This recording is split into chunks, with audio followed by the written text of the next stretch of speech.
할렐루야. 네, 주의 이름으로 여러분을 사랑하고 환영합니다. 앞뒤 좌우에 있는 분들에게 사랑과 축복으로 인사하겠습니다. 사랑합니다. 자, 우리 김희경 집사님한테 다 함께 사랑합니다. 축복합니다.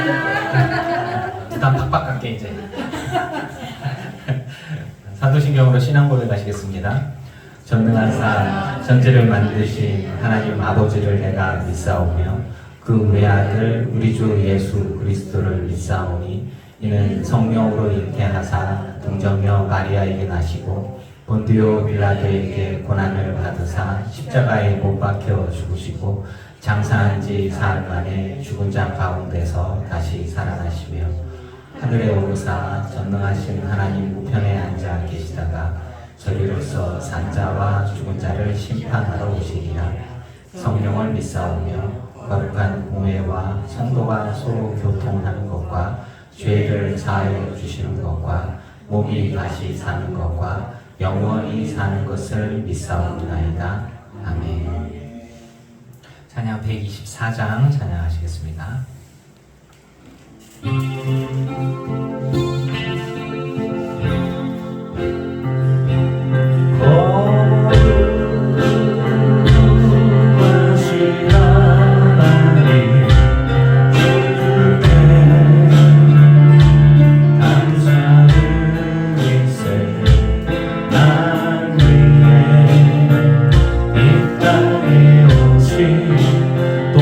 독생자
하나님을 예배하는 예배자입니다.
네, 주님, 모든 찬양과 영광과 존귀를 주님 홀로 받아 주시옵소서. 주님 앞에 나와 예배를 드립니다. 예배합니다. 우리 안에 한량없는 은혜를 부어 주시옵소서. 언제나 감사합니다. 지금까지 지내온 게 다 하나님의 은혜입니다. 먹고 입고 자고 하는 모든 것들 가운데에서 감사할 것도 우리에게 공급하시고 채우심에 그 믿습니다. 감사를 드립니다. 우리가 매 순간 참 거룩하게 살아가지만 회개할 것들이 없을 수가 없습니다. 아버지여, 정말 뒤를 돌아다보면서 후회하지 않고 정말 감사할 것들만, 주님 기뻐하실 것들만 하면 참 좋겠는데 매 순간 넘어질 때도 있고 죄를 지을 때도 있습니다. 하나님, 우리의 모든 마음속에 그런 언어로 삶 속에서 지었던 모든 죄를 이 시간 회개하고 주님 앞에 더 가까이 나아가오니 주여 우리 죄를 용서하여 주시옵소서. 그리고 거룩한 하나님의 은혜를 덧입혀 주셔서 다시 죄 짓지 않고 거룩한 하나님의 사람으로서 쓰임받는 자 되게 하여 주시옵소서. 우리 늘깊은 교회 성도들 한 사람 한 사람 다 하나님의 사람들입니다. 거룩한 하나님의 백성들입니다. 각자의 삶의 자리와 환경과 조건은 다르지만 그 모든 순간들 속에서, 삶의 자리들 속에서 주님께서 우리 삶 가운데 심겨주신 그 자리 속에서 감당해내려고 합니다. 어떤 이들은 오토밖에 있겠지만 어떤 이들은 정말 돌틈 사이에 있는 그곳에 뿌리 내린 것처럼 위태위태하게 살아가기도 합니다. 생명이 위태롭기도 하고 질병 때문에, 물질적인 것 때문에, 건강 때문에 힘들어합니다. 그리고 또 가족들, 그 지지하고 있는 이들 힘들고 지칠 수 있습니다. 아버지여, 우리가 주님을 사랑하는 마음으로 주님께 영광 돌리고자 꽃을 피우는 마음으로 뿌리 내리고 살아가고 있지만 척박한 환경과 조건 속에서 몸부림치고 있습니다. 주여, 우리 안에 영육 간의 강건함을 주셔서 마지막까지 열매 맺으며 영광 돌릴 수 있게 하여 주시옵소서. 삶의 환경들이 그렇게 녹록하지 않습니다. 정말 열심히 살아가고 땀 흘려 힘쓰고 애쓰고 건강을 위해서, 물질을 위해서, 가족을 위해서, 삶을 위해서 혹은 사명을 위해서 달려갑니다. 마음이 지치지 않게 하여 주시고 믿음으로 승리하는 것들이 우리 안에 있고 간증이 있으며 하나님께 영광이 우리의 삶의 족적 가운데 있게 하여 주시옵소서. 꽤나 마음이 무너져서 쓰러진 이가 있습니까? 나를 얻고 가시는 주님, 주님의 발자국만 있고 나는 쓰러져 있고 그 은혜로 하루하루 살아가고 있음에 볼 수 있게 하시고 감사할 수 있게 하여 주시옵소서. 나라와 민족을 위해서 기도합니다. 정치와 경제가 참 어렵습니다. 삶의 환경들, 정말 우리들이 일하고 있는 일터와 우리들의 떡반죽그릇이라고 할 수 있는 쌀자루가 걱정이 됩니다. 하나님, 하나님의 사람들을 세우시고 붙들어 주셔서 주님의 사랑하는 이 나라가, 이 민족이, 그리고 우리 교회가, 우리 성도들이, 우리 가족들이 하나님의 은혜로 넉넉히 이 어려운 시대를, 세대를 이겨냈다고 고백할 수 있게 하여 주시옵소서. 우리는 주님이 필요합니다. 주님의 은혜와 주님의 확신과 주님의 소망이 필요합니다. 하나님의 나라를 바라보고 살아갔지만 이 땅 가운데서도 우리는 주님의 소망과 위로가 필요합니다. 주여, 주님이 공급하심에 우리가 넉넉하게 하시고 풍요롭게 하시고 감당할 수 있는 영적인 혹은 마음으로 물질적인 부족함이 없는 그런 흘러넘쳐서 흘려보내는 우리 모두의 삶이 되게 하여 주시옵소서. 밖에서 아무리 바람이 불고 풍랑이 일어도 내가 주님 안에 평안하고 잔잔할 수 있도록 우리 안에 믿음에 믿음을 더하시고 은혜에 은혜를 더하셔서 말씀으로 무장한 온전한 군사들이 되게 하여 주시옵소서. 나이가 어떻게 되든 삶의 자리 속에서 각자가 짊어지고 있는 십자가들이 있습니다. 목사의 십자가가 있을 것이며 성도의 십자가가 있을 것입니다. 넉넉한 이들이 지어야 할 십자가가 있고 어렵고 힘들지만 연약한 가운데서 지는 십자가가 있을 것입니다. 남의 십자가를 평가하고 판단하거나 정죄하지 않으며 나의 십자가를 주께서 내게 허락하신 그 십자가를 내가 깨달아 알고 사명을 하고 묵묵히 그것들을 감당할 수 있는 우리 모두가 되게 하여 주시옵소서. 성령의 충만을 허락하여 주시사 주님이 필요합니다. 주님 공급해 주셔야 합니다. 우리 안에 부어주시사 보고 깨달아 알으며 그 안에 온전히 무장함으로 어떤 마귀에게도 싸워 이기며 승리를 선포하는, 소망을 선포하는, 평안을 선포하는 우리 모두가 되게 하여 주시옵소서. 이제 주님 오실 고난주간을 맞이하며 종려주의를 맞이하게 될 것입니다. 사순절 기간 마지막 기간에 가고 있는데 아버지여, 주님의 십자가와 부활을 묵상하면서 우리에게 주신 십자가를 달게 감당하며 넉넉히 이기는 우리 모두 되게 하여 주시옵소서. 이 시간에도 주님 말씀하시기를 소망합니다. 주님의 음성이 들려지기를 원하고 새겨지기를 원하고 그것이 내 영혼의 양식이 되어져서 무장할 수 있는 무기가 되게 하여 주시옵소서. 주를 위하여 쓰임받는 당신의 용사들이 주님 때문에 살으며 주님 때문에 기쁘며 주님 때문에 행복할 수 있게 하여 주시옵소서. 모든 말씀 우리 주 예수 그리스도의 이름으로 기도합니다. 아멘.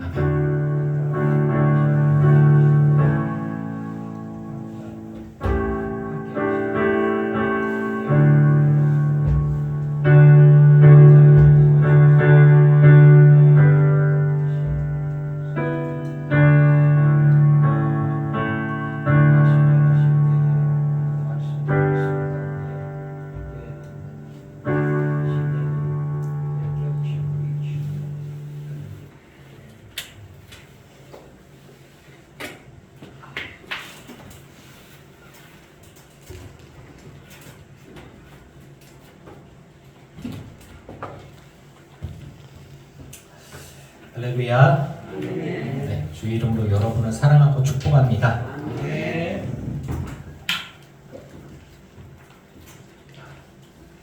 제가 송구영신 예배 이제 첫 주 예배하면서 여러분께 올 한 해 감사하는 한 해를 보냅시다 말씀을 드렸어요.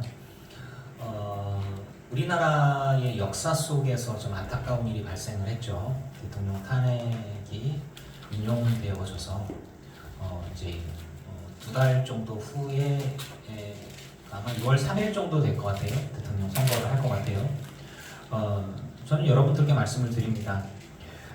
우리나라 안에서 하는 혼란들이 있지만 그럼에도 불구하고 나라를 위해서, 위정자를 위해서 기도해 주시기를 바랍니다. 그리고 보수 진보를 떠나서 다 나라를 위해서 일하는 사람들이에요. 그런데 생각은 다를 수 있고, 그러니까 대통령을 뽑은 사람도 있고 다른 사람을 뽑은 사람들도 있어요. 그런데 단 우리나라 대통령이고 우리나라 위정자고 우리나라를 위해서 일하겠다는 사람들, 국회의원들도 마찬가지고. 그런데 폭력을 행사하고 욕하고 싸울 이유가 없어요. 생각이 다를 뿐이지 틀린 게 아니라고 생각합니다. 그런데 그 방법에서 열심히 너무 지나쳐서 불법을 만약에 행했다면 그 부분들에 대해서 그거는 좀 과했다, 당신은 그러시면 안 되었다, 이렇게 생각을 하는 거죠. 따라서 안타깝게 생각하는 분들도 있고 그걸 위해 기도하시는 분들도 계셔요. 마음에 받은 상처들이나 아픔들은 내가 지지하고 내가 좋아하는 사람들에 대해서는 그건 개인적인 부분들이에요. 하지만 그것이 신앙과 연결을 시키거나 곧 가족관계나 인간관계와 연결시키는 것은 굉장히 지혜롭지 못한 것입니다. 여러 분들께 말씀을 드려요. 우리 이제 제가 한 해 감사하는 한 해를 보냅시다 라고 얘기를 드렸잖아요. 감사하는 한 해는 감사는 내 안에서 나오는 거예요. 작년이나 올해나 똑같다고 혹은 어려워지거나 문제가 생길 수 있는 상황이 되어져도 하나님 앞에 내가 감사하는 거예요. 주변 환경 때문에 감사하는 게 아니라 내 안에서 나오는 것으로 감사하는 거예요. 감사할 수 있는 한 해, 걸미 기도하는 한 해, 여러분 되시고 마음도 우리 교회 안에서도 그런 부분들로 서로 대화하고 교제할 수 있으면 좋겠습니다. 아멘. 아멘. 감사합니다. 이거는 우리 늘기쁜 교회 안에서 우리 늘기쁜 교회 담임 목사로서 이호준 목사가 갖고 있는 정치적인 견해와 또 신앙적인 견해들을 이렇게 권면을 드리는 거예요. 그렇지 않아도 돼요. 권면 드리는 거니까 이거는 이게 적어도 늘기쁜 교회 안에서는 정치 갖고서 이거 하시면 안 돼요. 이런 거 하실 필요 없어요. 네, 여러분들의 마음들이 예수 그리스도 안에서 우리가 하나가 될 수 있고 모두 갈라지고 흩어지는 모든 것들을 저는 배격합니다. 자, 이해하시겠죠? 네, 싸울 때는 이제 치열하게 자기들의 목소리를 내겠지만 이 안에서는 그리스도 안에서 하나로 이렇게 그렇게 이해해 주시면 좋겠습니다. 다음 주 이제 종료주일이 들어가고 그 다음에 고난 주간이 일주일하고 그 다음에 이제 부활주일이니까 그렇게 알고 계시고요. 감사 이야기를 이제 하는데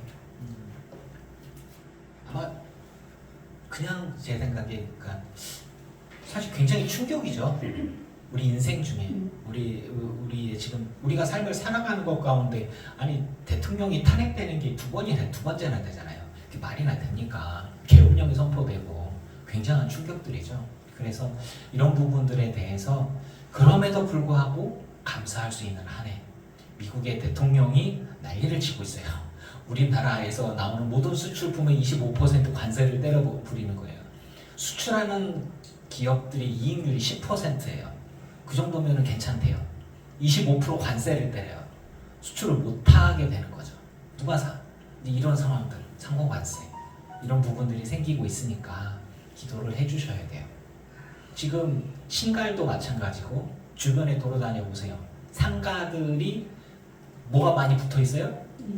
임대. 왜 임대요? 다 나간 거예요. 장사가 안 되니까. 소비가 죽어서. 이런 부분들이에요. 그것뿐 아니라 여러분 다니는 직장들 다 어렵다고 얘기하죠. 아주 신난다, 돈 많이 번다는 직장 별로 없어요. 다 어렵다라고 얘기를 해요. 그렇게 되어지니까 그럼에도 불구하고 우리는 뭐하자? 불평하지 말고 감사하자. 감사할 것들을 찾자. 이런 부분들이에요. 며칠 전에 있었던 일들 뿐만 아니라 모든 충격적인 일들이 아마 계속 일어날 가능성들이 있어요. 그러면 불평보다는 감사할 것들을 찾자. 네, 이렇게요. 말씀 보겠습니다. 요한복음 12장 1절에서 11절까지 말씀입니다.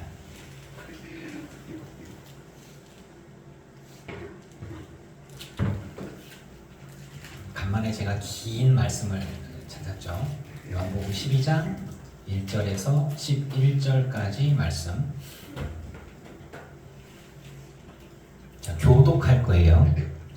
6월절 엿새 전에 예수께서 베다니에 이르시니 이곳은 예수께서 죽은 자 가운데서 살리신 나사로가 있는 곳이라.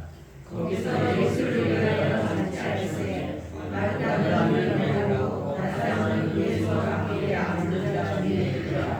마리아는 지극히 비싼 향유 곧 온전한 나드 한 근을 순전한 나드 한 근을 가져다가 예수의 발에 붓고 자기 머리털로 그 발을 닦으니 향유 냄새가 집에 가득하더라.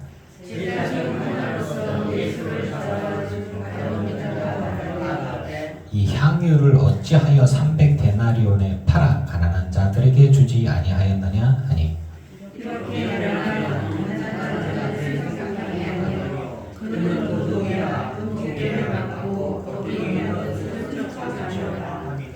예수께서 이르시되 그를 가만두어 나의 장례에 할 날을 위하여 그것을 간직하게 하라.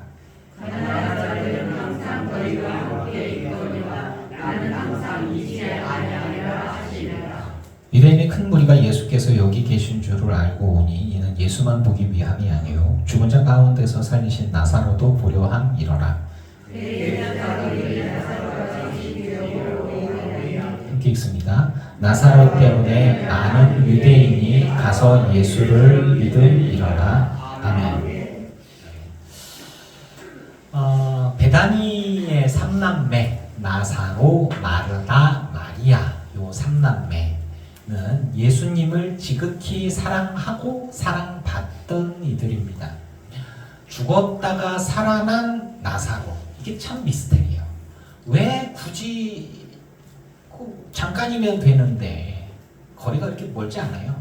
잠깐이면은 있는데 그 옆에서 나사로가 병들었다, 죽을 병이다, 예수님이면 다 나으니까 예수님 빨리 오시라고 해주세요 라고 하는 거죠. 근데 안 오셔. 일부러 더 지체. 그리고 저건 죽을 병이 아니라 하나님의 영광을 위한 거다. 병인데, 죽는데, 근데 이런 상황들인 거죠. 그리고 관계가 나쁘냐? 아니에요. 관계도 좋아. 하나님의 백성이고 사랑하는 양. 죽었다가 살아난 나사로. 그러고 난 다음에 이제 잔치를 벌이는 거죠. 죽었다가 살아난 나사로를 보면서 많은 유대인들이 그 기적과 능력을 보면서 예수님께로 나아왔고, 거의 모든 사람들이 예수님이 메시아라는 걸 인정을 하게 됐고, 그러면서 위기감을 느꼈던 바리새인들과 사두개파의 제사장들 같은 경우는 예수 저 내비두면 안 되겠다, 다 예수 믿으러 다니네, 야 이거 안 되겠다, 죽여버리자, 이렇게 되는 거예요. 그러니까 이제 이스라엘이 망하는 것보다는 그냥 저 한 사람이 죽는 게 낫다. 로마가 가만두겠냐? 이스라엘의 왕이 온 것, 로마가 통치하고 있는데, 야 이게 민족이 망하는 것보다 저 사람이 진짜 메시아든 하나님의 아들이든 중요하지 않아. 정치적으로 이건 되게 위험한 거야. 이 지금의 평화가 유지되기를 원해. 죽여버려. 이런 거야. 신앙인이 아니고 믿음이 아니고 예수님이 구원자이든 아니든 관심이 없어요. 그냥 자기들이 갖고 있던 그 종교적인 형태로서의 정치적인 모습들과 유착되어지는 지금의 평화가, 거짓된 평화가 유지되기를 원하는 지극히 현세적이고 지극히 이기적이고 사악한 그런 결정을 내려서 사탄의 앞잡이 역할을 하게 됩니다. 누가? 종교인들이, 종교 지도자가. 근데 이런 사람들인 거죠. 죽었다 살아난 죽었다 살아난 나사로를 보고서 이제 예수님의 메시아이심을 증거하는 확실한 증인이 되고, 어떻게 사람이 죽었다가 살아나냐 증거를 보자 몰리게 되는 거죠. 하나님의 시간은 어떻게 흘러갈까? 우리가 생각하는 시간과 좀 다르게 돌아갑니다. 하나님의 시간은 십자가로 제대로 가고 있는 거예요. 이렇게 십자가로. 모든 사람들이 보는 앞에서 나사로를 살리신 것은요, 예수님의 십자가의 길을 확실하게 보여주는 것입니다. 예수님은 누구냐? 메시아. 많은 사람들이 보는 앞에서 죽었어. 냄새나. 아니 뭐 부패돼서 썩어서 냄새나는 건데 죽은 자를 살렸어. 유명한 사람이야. 보는 증인이 어마무시해. 그 사람들이 그 사람만 혼자 가만히 있겠어요? 여러분 눈앞에서 죽은 사람이 살아나는 거를 보고 가만히 있겠냐고요. 집에 가서 가족들한테. 요즘에 저희 아들내미가 저한테 만화 그림을 이렇게 보내요. 그럼 보니까 지브리에서 나오는 만화 그림, 어른들은 잘 모르겠지만 사진을 딱 찍으면 애니메이션의 한 모습으로 AI가 바꿔줘요. 그거 이렇게 해서 자기 사진도 보내주고 뭐도 보내주고 가족 사진 보내주고, 저희 동료 목사님들도 제 그 프로필 사진을 애니메이션으로 이렇게 해서 보니까 우리 가족들이 담긴 했네 뭐 이러면서 얘기를 하더라고요. 그래서 이제 그게 신기한 게 뭐가 있고 하면은 막 가족들한테 돌리고 얘기하고 막 그래요. 지금도 만약에 죽은 사람이 우리들 중에, 가까운 이들 중에 죽었다가 살아났다, 그러면 여러분 이미 가만히 있겠나요? 다 얘기하겠죠. 내가 봤는데, 증인이죠. 죽었다가 살아났어. 뭔 소리야? 내가 봤다니까. 돌아댕기다니까. 문 딱 열고 나와라 그러더니 막 하더니 막 삐칭칭 동여맨 사람이 나와갖고 돌아댕겨. 그랬더니 예수라는 사람이 내비둬. 그냥 돌아댕기 내비둬라. 그러니까 걔가 막 돌아댕기고 있어. 이렇게 죽은, 죽어갖고 장사 지내서 다 울었는데, 그리고 그게 뭐냐면 그 예수랑 되게 친했던 사람이야. 얼마나 예수님을 사랑을 했는데 그 동생들이 얼마나 울었나 몰라. 그냥 와갖고 예수가 늦게 왔는데 그냥 아이고 예수님이 있었으면 안 죽었을 텐데 죽었다고 사흘이나 되고 냄새 난다고 그것들이 막 같이 울고 막 그러더니 갑자기 죽은 자가 살아나고. 그래, 이게 뭔 얘기냐? 내가 봤어, 이렇게 얘기하는 거죠. 그 소문은요 쫙 퍼져나옵니다. 그래서 결국에는 그게 그 트리거라고 얘기했죠. 그 계기가 되어져서 예수님을 죽게 만드는 그런 상황들. 위정자들이나 힘 있는 이들이나 종교인이라고 하는 어떤 그 정치적으로 자기 이익을 위한, 자기만을 위하는 그런 어떤 악한 이들, 신앙도 없고 하나님의 뜻과 계획도 아무 관계 없고 그저 앵무새처럼 자기 지식을 가지고 사람들에게 이렇게 하면서 자기 배를 채우고 있던 사람들은 자기 자리가 위태로울 것 같으니까 예수님을 죽게 만들었어요. 그런데 이것은 하나님의 계획이었다. 믿으십니까? 그러니까 하나님의 인류를 향한 구원의 경륜이라고 얘기하는, 세상을 창조하시고 인류를 만드시고 난 다음에 왜 우리를 이렇게까지 이렇게 하십니까? 악을 두십니까? 예수님이 왜 2000년 전에 죽으셔야만 했고, 인류의 역사가 대충 어떻게 볼까요? 뭐 고고학적으로 봤을 때 대략 몇천 년 된다고 해요. 그럼 사람들이 얼마나 많은 사람들이 태어나고 죽고 했겠어요? 근데 하나님이 신이시니까 그런 모든 것들을 인류를 구원하기 위한 계획 가운데 있었다.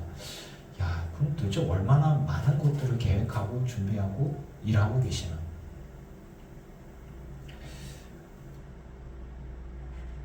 확실한 거는 뭐냐면요, 하나님이 예수님을 준비하셨고 모든 사람을 구원하시기 위해서 그때 그 자리에 이렇게 보내셨고, 그 하나님의 구원의 계획 가운데에 나사로가 죽는 게 필요했고 부활하는 게 필요했습니다. 그리고 그 다음에 예수님이 십자가로 몰려서 이렇게 끌려가는 게 필요했고, 그리고 거기서 죽으시는 게 필요했고, 죽으셔야 그 다음에 부활하시고 죄사함이 있는 것입니다. 이게 하나님의 계획 가운데 있어요. 그런데 그 모든 구원의 계획 가운데 사탄은요, 자기를 위해서, 또 죄에 빠진 사람, 악에 빠진 사람은 자기를 위해서 예수를 죽여야지 라는 마음이 생기고, 모든 사람이 예수를 따라 가만두면 안 되겠다 이런 생각들, 철저하게 자기중심적으로 이기적으로 죄에 속해서 죄에 빠져서 그렇게 생각하고 행동하고 했는데, 주님은, 하나님은 그런 것들을 다 알고 계셨고 계획하고 계셨다라는 거죠. 가룟 유다 같은 경우 예수님을 팔아먹죠. 왜 하나님이 가룟 유다를 그렇게 준비하셨을까? 가룟 유다는 세상의 많은 죄인들하고 똑같은 죄인 중에 하나인 거예요. 그냥 가룟 유다가 그런 죄의 사람, 진리도 하나님도 아니 돈이 더 중요한 사람, 하나님을 믿지만 예수님을 따르지만, 예수님을 따르는 제자들 중에 정말 순수하게 주님이 주님이시기 때문에, 하나님이 하나님이시기 때문에 따른다라기보다는 하나님의 나라가 언제 임할까요? 세상이 멸망할 거야. 그때와 그 시기는 언제일까요? 왜? 피하려고요. 이게 이런 부분들. 이게 우리 재산이고 뭐고 다 뒤로 미루고 주를 따르는데, 주님의 나라가 임하실 때 오른쪽 왼쪽에는 누가 앉을까요? 제가 좀 왼쪽, 오른쪽은 베드로가 있으니까 조금 내가 밀리는 것 같고, 왼쪽 정도는 어떻게 안 될까요? 이렇게 이런 부분들. 가만히 보면 굉장히 우리가 생각하는 헌신이나 충성보다는 상당한 어떤 내가 뭔가 얻는 게 있어, 이기적인. 이호정 목사는 별 차이가 없어요. 중학교 때 이렇게 하나님을 만나고 난 다음에 가만히 생각해보면 하나님이 제일 센 것 같아. 그러면 인생을 살아가면서 여러 가지 중에 목사 되는 게 가장 남는 장사인 것 같아. 이런 생각으로 이제 목사가 되고 나서 보니까 이제 그게 아니더라고. 꼭 목사가 아니더라도 하나님께 영광을 돌릴 거는 많더라고. 근데 이제 그렇게 해요. 그래서 천국에 갔을 때 목사, 장로, 권사, 집사, 성도 순으로 줄 세워갖고 상급을 줄 것 같죠? 안 그렇거든요. 네. 천국에 가면 하나님의 뜻대로 주를 얼마나 사랑했냐에 따라서 직분에 상관없이 그 사람이 뿌린 대로 거두게 될 것을 믿습니다. 아멘. 경쟁자야. 우리는 다 하나님 앞에서 경쟁자예요. 주님께서는 그 믿음과 순종에 따라서 직분이 아니라 그가 어떻게 하나님을 기쁘게 했는지, 어떻게 주님과 동행을 했는지에 따라서 그 사람의 삶에 따라서 하나님이 상급을 주실 것으로 저는 믿습니다. 그런 거거든요. 마르다, 마리아, 나사로, 마르다, 마리아. 이 세 사람들은 각자가 자신들에게 주어진 것대로, 자신의 성향대로 주님을 섬깁니다. 나사로는 죽었다가 살아나면서 예수님 옆에서 예수님의 말씀을 듣죠. 예수님 옆에 딱 붙어 있는 거예요, 나사로는. 마르다는 왕언니예요. 장치를 베풀었는데 손님이 왔어. 뭐를 해? 일을 해야지. 그러니까 자기가 좋아하는 거대로 하는 거예요. 계속해서 손님을 접대하고. 마리아가 다가옵니다. 마리아가 처음에는 예수님을 보면서 정신줄, 오빠가 죽고 난 다음에 정신줄 놓고 앉아있다가 예수님 모시자마자 했던 얘기가, 예수님이 계셨으면 우리 오빠가 안 죽었을 텐데요. 근데 이제 이런 이야기들을 하면서 원망인지 아니면 신앙의 고백인지 그 뉘앙스는 알 수가 없어요. 문자적으로 나왔으니까. 그때 당시에 그 무슨 어떤 느낌으로 말했는지는 본인만이 알겠죠. 그때 당시에 사람들이는. 근데 이제 마리아가 죽음과 부활, 그리고 자신의 오빠의 죽음이 필요했고 하나님의 영광을 보고 있는 것과, 그러면서 예수님이 하셨던 말씀, 왜냐하면 마리아는 항상 발밑에 마리아 어디 있어? 예수님 발밑에. 예수님 발밑에. 왜 예수님 발밑에냐? 당시에 문화적으로 로마 문화가 들어왔고, 그때 중동 지역에 있는 문화의 식사 문화는 비스듬히 이렇게 목욕탕에 가면은 이렇게 네로나 뭐 이렇게 황제들이 이렇게 긴 의자에 사람들이 비스듬히 누웠고 이렇게 걸터갖고, 이게 의학적인 게요. 위가 이렇게 해서 이렇게 이쪽으로 이렇게 돼 있잖아요. 이렇게. 그러면 그쪽으로 이렇게 하면은 많이 먹어도 이렇게 그 방향이 있대요. 그렇게 해서 누워가지고 이렇게 먹는 게 잘못되지도 않고 몸에 좋대요. 근데 이게 하여튼 그런 문화가 있어요. 그래서 중동 지역에서는 아직도 이렇게 막 몇천만 원짜리 대리석으로 된 식탁과 의자가 딱 있는데 바닥에 비닐을 쫙 하고 음식물 딱 깔고 누워가지고 먹어요. 몇천 년 동안의 그들의 전통이라서. 이제 그런 부분들. 그래서 최고의 만찬이라고 예수님 있고 막 쫙 이렇게 의자에 앉아갖고 이렇게 테이블 안에 쫙 사람 얼굴도 쫙 이렇게 나오잖아요. 뻥입니다.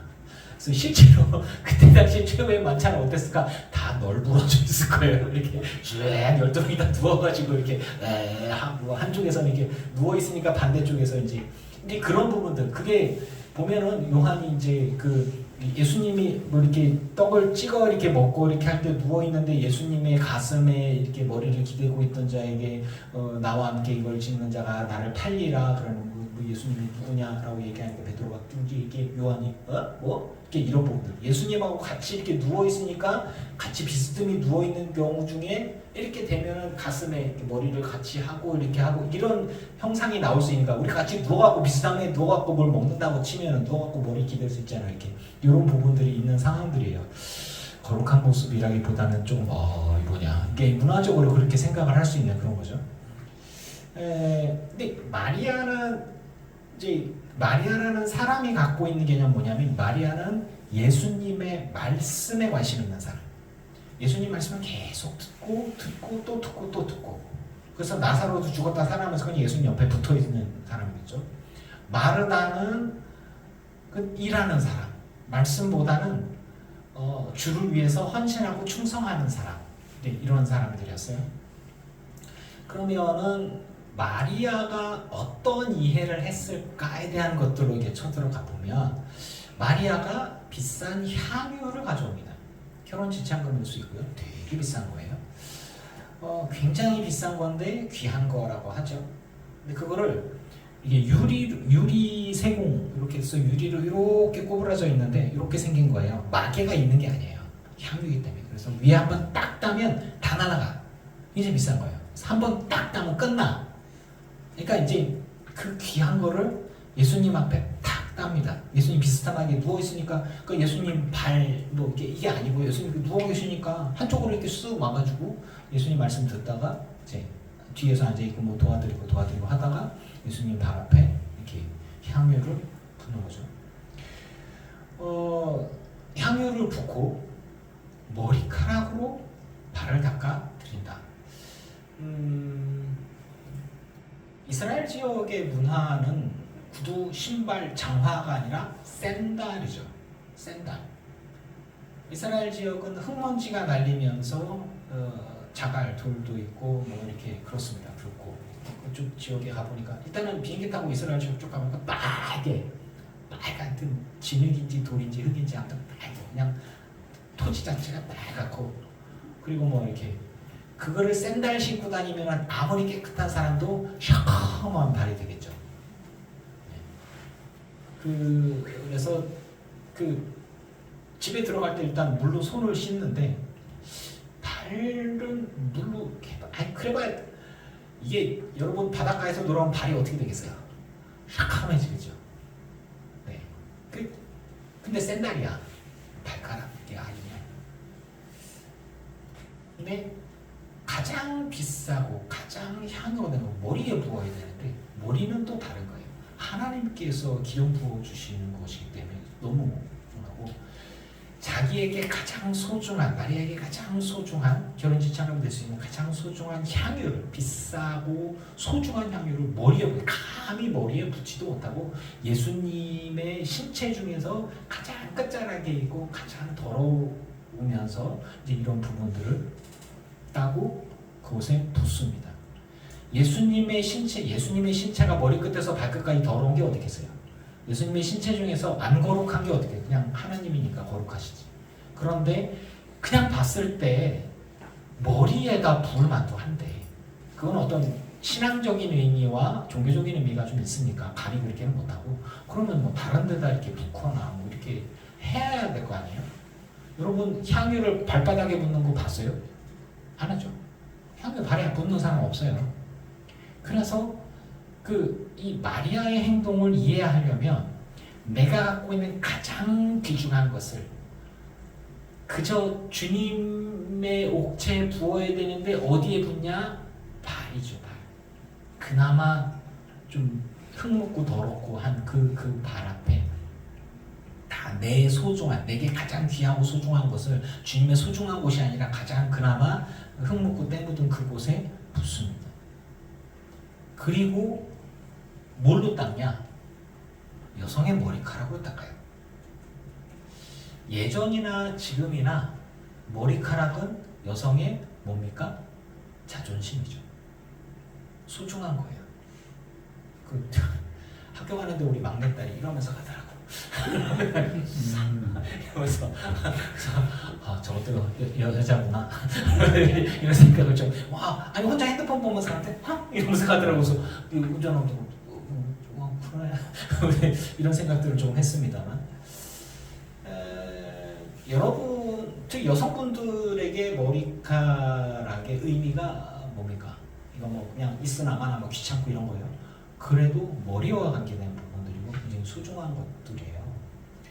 이 동양이나 서양이나 이게 문화적으로 생각하는 게 여러 가지가 다르지만 적어도 여성의 머리카락 같은 경우에는 긴 머리, 아름다운 머릿결 이런 부분들은 누구나 동경하고 좋아하는 거죠. 젊은 여성이 갖고 있는 그 머리카락. 어떤 외국인 영화 배우가 그랬다네요. 교통사고가 났을 때 하나님께 기도를 했대요. 제발 교통사고가 죽더라도 대머리가 돼서 죽지 않게 해주세요. 불나갖고 머리가 확 나가면 이게 대머리가 되니까 이제 실제로 그랬대요. 그러니까 이제 교통사고라는 그 와중에도 내 머리카락은 소중해. 이제 그런 게 있어서 제가 좀 웃었는데 그만큼 여성의 자존심과 같은 부분들이 좀 있죠. 머리카락에 대한 부분들. 근데 그걸로 예수님의 발에 부은 향유를 이렇게 닦아드렸다. 이렇게 최고의 헌신과 섬김의 모습들인 거죠.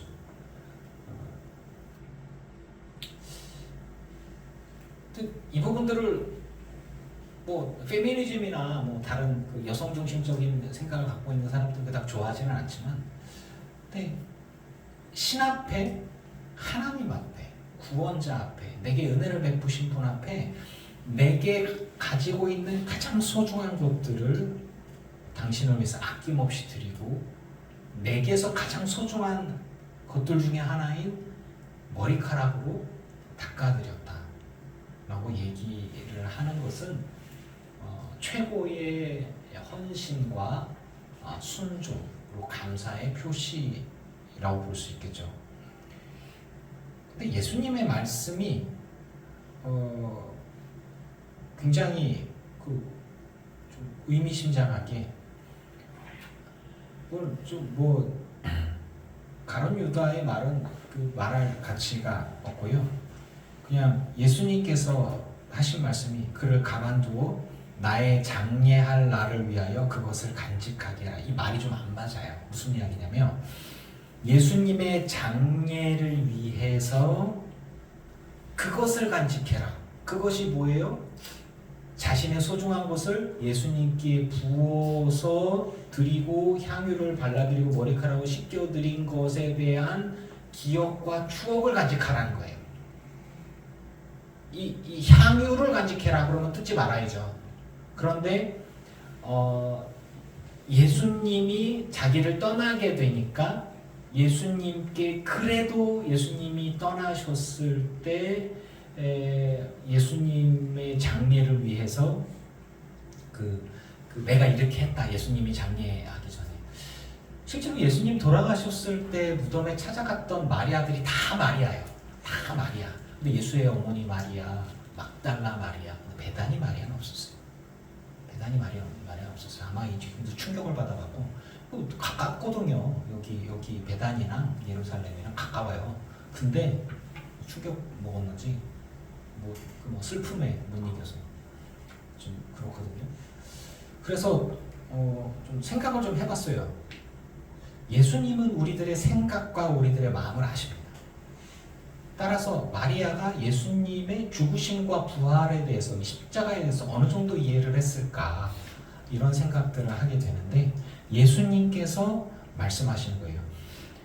그를 가만두어 이가 나를 위해서 행했던 섬김과 헌신과 감사의 표시. 지금 그 자리는 뭐냐면 죽은 오빠가 살아난 것에 대한 감사의 잔치로 예수님께 오빠가 죽었다가 살아났는데 오빠를 살려주셔서 감사합니다라고 예수님과 그 제자들과 주변 사람에게 잔치를 베푸는 거예요. 삼남매, 부모가 누군지도 나오지 않지만 삼남매가 무엇에서 돈을 버는지 모르지만 적어도 부자예요. 돈 좀 있다고요. 그런데 그래서 감사를 드리면서 이렇게 잔치를 베풀고 있는 거죠. 그러고 있는데 마르다는 손님 대접하고 마리아는 자기 것을 가지고 예수님께 이렇게 드렸는데 예수님 하신 말씀이 뭐라고 하지 마. 허비했다고 생각하지 마. 버렸다고 생각하지 마. 내가 나의 장래가 좀 있으면 일어날 건데 그걸 위해서 이가 날 위해서 자신의 소중한 것들을 드렸다는 것을 간직하고 기억하게 하고 그런 것들이 후대에 전달되게 하라. 이제 이런 부분들이죠. 마리아가 어디까지 이해했을까? 굉장히 궁금한 거더라고요. 정말 사람의 마음을 아시는 예수님께서 베다니 마리아가 예수님의 죽으심과 부활을 이해하고 주의 뜻대로 될 것을 믿고 자신의 최고의 것으로 주님의 죽으심과 부활의 헌신을 하려고 했는지 그거는 잘 모르겠어요. 하지만 분명한 것은 마리아의 헌신은 당시에 아무도 이해하지 못하는 예수님의 죽으심과 부활에 대한 이해 그리고 충성에 대한 부분들을 우리에게 알려주고 있습니다. 주님의 죽으심과 부활은 꼭 필요한 것이었고 그러니까 베다니의 나사로가 죽는 것은 예수님에게 꼭 필요했고요. 그렇게 되어져서 예수님이 십자가에 달리게 되는 트리거가 되었던 것처럼 이것들은 굉장히 꼭 필요한 일들이었던 거죠. 하나님의 계획과 하나님의 뜻 안에서 모든 이들을 주님께로 이끄시고자 하는 하나님의 계획 가운데 있는 그 흐름 속에 있는 것이었어요. 당시 십자가는 부끄러움의 대상이었고 기피할 대상이었습니다. 피해갈 대상이었어요. 그런데 마리아의 행동은요, 그거를 향유를 부어서 기념하고 간직해야 할 위대한 사건으로 만들어 버렸어요. 여러분 지금 예수님의 십자가를 부끄럽게 여기는 이가 있습니까? 믿는 사람 중에 없죠. 예수님의 십자가를 기피하는 게 있나요? 없죠.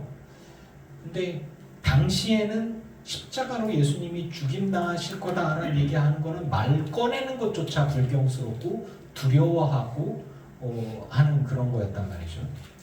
근데 이제 꼭 필요했던 혹은 정말 너무 마음 아팠던 나사로의 죽음과 부활, 꼭 필요한 예수님의 십자가 지심과 부활.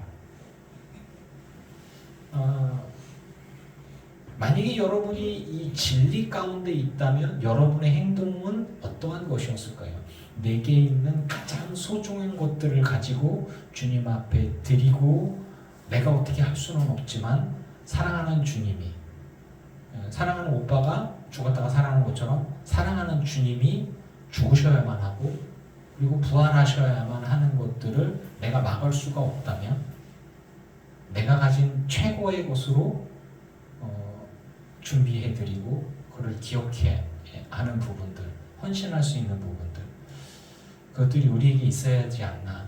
여러분, 하나님의 나라를 생각하면서 여러분이 갖고 있는 최고의 것으로 주님 앞에 온전한 충성과 헌신을 표하시기를 축복합니다.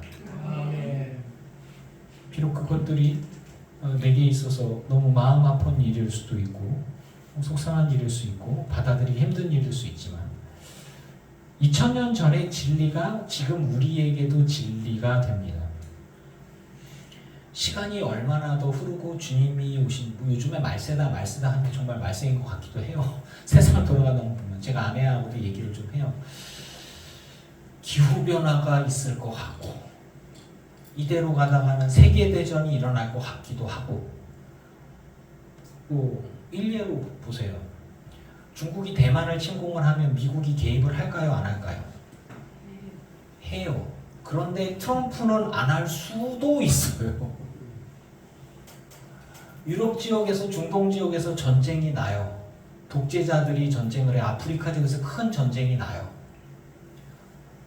트럼프가 그 전쟁에 관여를 해야 되는데 가만히 지켜보고 있다가 복구 비용에 우리 건설 업체가 들어가고 이렇게 하는 게 오히려 더 이익이 될 것 같아. 그리고 천연자원들 우리가 더 먹거나 이렇게 하는 게 더 나을 것 같으면은 그것에 맞춰서 전쟁에 참여를 안 할 수도 있겠죠. 그런 옵션, 옛날에는 그런 옵션이 없었어요. 민주주의냐 공산주의냐 이렇게 딱 있는데 만약에 그렇게 되어진다면 세계적으로 독재자들이 잘못된 생각을 할 수 있는 가능성들이 충분히 있겠죠. 미국에서 신문에서 보니까 그런 얘기가 나오더라고요. 북한이 우리나라를 침공할 때에 미군이 개입을 해야 되는가, 자동 개입을 해야 되는가에 대한 부분들에서 미국인들은 자동으로 개입해야 된다는 확률이 그렇게 높지 않아요. 우리나라는 당연히 그러니까 이제 그런 부분들. 그래서 북한이 핵을 갖고 있으니까 우리나라도 핵을 가져야 된다는 목소리가 나오는 거예요. 우크라이나가 핵을 갖고 있다가 핵이 없어지고 나서 유럽 지역이나 영국에서 또 이렇게 안전을 보장했는데 안전을 보장해봐야 뭐예요? 크림반도 뺏기고 돈바스 지역하고 다 뺏기고 그리고 난 다음에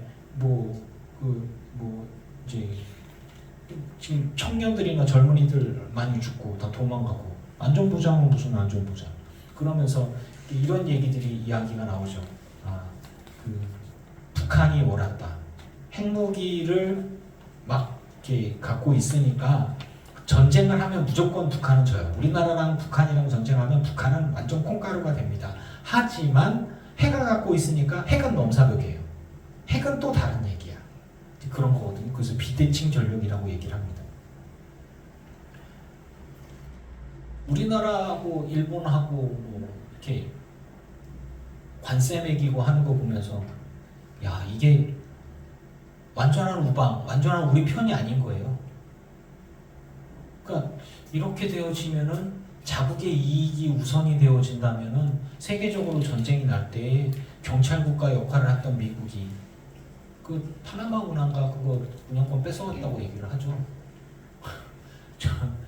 이게 전 세계적으로 이런 일들이 일어나면 자유진영과 공산진영으로 나왔던 공산진영 무너지고, 그러고 난 다음에 얼마 전에 뉴스에서 그게 나와요. 미국의 하원의원이 트럼프가 하는 게 잘못됐다. 왜?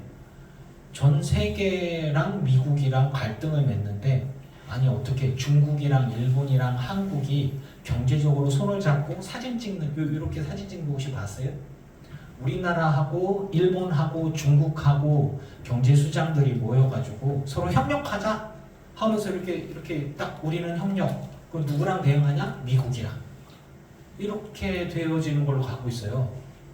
군사는 군사대로 돌아가고 경제는 경제대로 돌아가고 있는 상황들 속에서 각 나라별로 급변 사태가 일어났을 때 미국이 개입을 할 거냐? 미국만 믿고 있어도 되냐?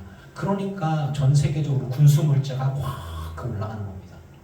우리나라의 무기들이 되게 인기가 있는 이유로 뭐냐? 빨리빨리 만들어서 3년, 4년 걸린 게 몇 개월이면 그냥 갖다 주거든요. 그러니까 우리나라 주식들이 곤도박질 치지만 방위산업체만 쭉쭉 올라가고 있어요. 그런 부분들. 그래서 이렇게 보면서 여러분 겁주는 게 아니라 어쩌면 정말로 세계대전이 일어나고 자국 중심으로 돌아가게 된다면 어려운 일이 있을 수도 있지 않나. 그래서 정말 말세일 수도 있지 않나. 이런 생각도 좀 해봅니다. 하지만 그럼에도 불구하고 2000년 전의 진리, 지금의 진리, 이후의 진리, 진리이신 예수 그리스도가 구원이고 생명임을 믿는 것은 변함이 없습니다. 두려움을 조장하고자 하는 얘기는 아니에요. 주님이 금방 다시 오실 거니까 여러분 헌금하십시오. 이런 얘기하는 것도 아니고요. 그러니까 종말론은 예전부터 있었어요. 예수님 오실 때부터 종말론은 있었어요. 세상이 멸망한다. 그 얘기가 2000년 동안 계속 있었어요. 담의 선교회부터 해야 하고 계속. 종말론을 얘기하고 사람들이 두려움에 떨고 공포에 떠니까 하나님 나라 갈 거니까 이 땅에 있는 재산은 다 교회에 헌금해라. 이걸로 맨날 이렇게 해서 자기 배를 불리고 나몰라라 하던 그런 이단들이 되게 더 많았고, 그래서 종말론을 얘기하는 교회 목사들 같은 경우는 이상한 사람들이 대부분 많죠. 하지만 그럼에도 불구하고 세상을 돌아가는 걸 이렇게 보면서 진짜 그럴 수도 있나? 라는 생각들을 해요. 여러분, 세상이 아무리 복잡하고 정신없이 흘러가고 뭐 대통령이 탄핵되고 정권이 어떻게 되고 정치가 어떻게 되고 경제가 어떻게 꼬꾸라지고 이렇게 되더라도 진리이신 예수 그리스도를 붙들고 하나님 나라에 대한 소망을 갖고 여러분 설 수 있기를 축복합니다. 마르다 마리아 나사로의 얘기를 보면서 비록 사랑하는 주님을 십자가로 헤어져야 하는 순간의 슬픔이 마리아에게 있어서 그걸 감당할 수 있는지 없는지 그런 상황들이 있었는지는 잘 모르겠어요. 하지만 자기 오빠가 죽었다가 살아났어요. 예수님도 죽음에 대한 이야기를 하셨어요. 그러면 예수님도 자기 오빠처럼 부활하실 거란 말이에요. 부활의 영광이 기다리고 있어요. 그렇다면 여러분은 어떻게 하시겠습니까? 마리아처럼 영광의 부활을 기다리고 있으니까 십자가까지도 순종하면서 그 길을 걸어갈 수 있기를 축복합니다. 아멘. 제가 기록을 보니까 마르다, 마리아, 나사로에 대한 이야기를 찾는데 나사로를 죽이려고 유대인들이 모의를 했단 말이에요. 그래서 나사로의 흔적을 고고학적으로 좀 찾아봤어요. 찾아봤는데 시프러스라고 해서 그 유럽 지역에 있는 섬 있죠. 그 섬의 그 흔적들이 주후 900년경에 그 이제 나사로의 무덤에 대한 거기서 이제 선교 활동을 했다. 그리고 뭐 교회 안에서의 어떤 중요한 역할들을 했다 이렇게 나오더라고요. 저는 대제사장들이 나사로까지 죽이려고 모의하니 그래서 죽임당했나? 이런 기록들을 찾는데 죽임당한 기록은 없어요. 아마도 핍박을 받아가지고 예수님이 십자가 지고 죽으시면서 교회가 핍박받아 흩어질 때 대표적으로 유명한 사람들이 누구예요? 나사로, 마르다, 마리아잖아요. 그 예수님의 사랑받던 사람, 죽었다 살아난 사람이 있는 경우, 그런 기적을 일으키고 그리고 그 귀한 것들을 예수님의 발에 부어갖고 머리카락으로 닦는 일들, 이런 거 다 소문으로 쫙 나오는 거예요. 이렇게. 그러니까 예수님이 십자가 달려 죽으시고 핍박받아서 사람들이 쫙 흩어지게 되어질 때에 이 삼남매는 여기 베다니에 살 수 있는 환경이 되지 못했을 겁니다. 그래서 이 팔레스타인 지역을 금방 떠났는데 보니까 그쪽 지역으로 가갖고 정착을 해서 해서 그리스도를 전하는 사람들이 되어졌는데 그 뒤에 마르다 마리아에 대한 기록은 없어요. 제가 또 찾았거든요. 여러분 말씀 중에서 정리하면 그렇습니다. 십자가의 죽음 피하고 싶죠. 뭐 예수님 말씀처럼 강하면 이 잔을 내게서 옮겨주십시오라고 하는데 부활이 있으려면 죽음이 있어야 되겠죠. 우리들의 삶 가운데에 예수 그리스도의 부활에 하나님 나라의 영광에 참여하려면 십자가를 지고 걸어가야 하는 사명이 있습니다. 나사로가 부활하기 위해선 죽어야만 했고 예수님이 부활하시려면 십자가 지셔야만 했던 것처럼 여러분이 하나님 나라의 소망을 두려면 지금 현재의 삶 속에서 십자가 지는 삶을 살아야 합니다. 정치적으로, 경제적으로, 건강상으로도 혼란한 시기가 우리한테 있습니다. 그럼에도 불구하고 믿음 가지고 십자가의 길을 알고 걸어가며 헌신하며 충성할 수 있는 저와 여러분의 삶이기를 주의 이름으로 축원합니다. 아멘.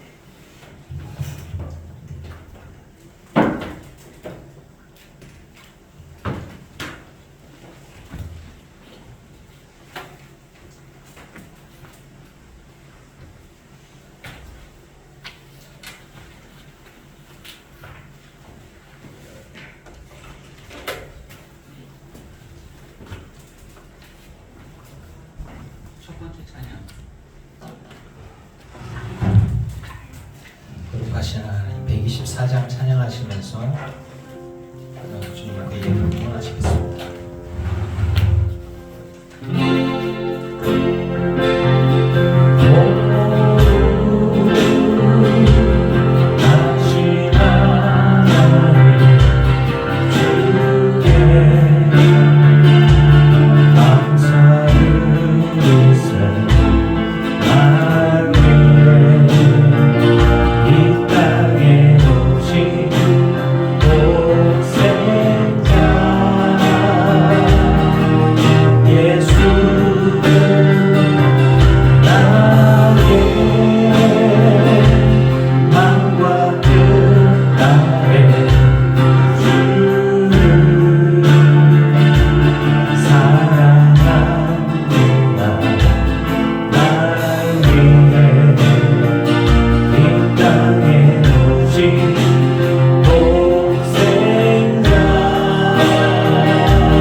주님 앞에 예물 드린 이들이 있습니다. 이들의 삶과 이들의 예물을 받으소서. 하늘의 신령한 곳으로 땅의 기름진 복으로 누르건더러 넘치도록 하여 채워 주시옵소서. 주님의 십자가를 깨달아 아는 이가 결단을 합니다. 고이고이 간직해왔던 것들을 결단하며 주님 앞에 드립니다. 십자가는 피하고 싶지만 부활의 영광에 참여하기 위해서는 꼭 필요한 것입니다. 하나님 나라에 소망을 둡니다. 그래서 우리는 이 땅에서의 십자가를 지고 묵묵히 그 길을 걸어갑니다. 주님 앞에 헌신하며 순종하고 충성하는 우리 늘기쁨교회 모든 성도들을 축복하오니 이들이 주님이 걸어가신 그 길을 온전히 감당하고 걸어갈 수 있게 하여 주시옵소서. 새 힘을 허락하여 주시사 낙심하고 슬퍼하고 절망하지 않게 하여 주시며 넉넉히 이기는 은혜가 우리 가운데 있어서 하나님 나라에 넉넉히 들어가며 칭찬과 상급을 얻는 우리 모두가 되게 하여 주시옵소서. 우리 주 예수 그리스도의 이름으로 기도합니다. 아멘. 이제는 우리 주 예수 그리스도의 크신 은혜와 성부 하나님의 지극하신 사랑하심과 성령님의 충만케 하시고 승리하게 하신 은혜가 예배하는 뜻깊은 교회 성도들과 보지 못한 이들과 온라인으로 예배하는 이들과 모든 이들의 가정과 가문과 자손과 일터 위에 이제로부터 영원토록 함께 하시기를 간절히 축원하옵나이다.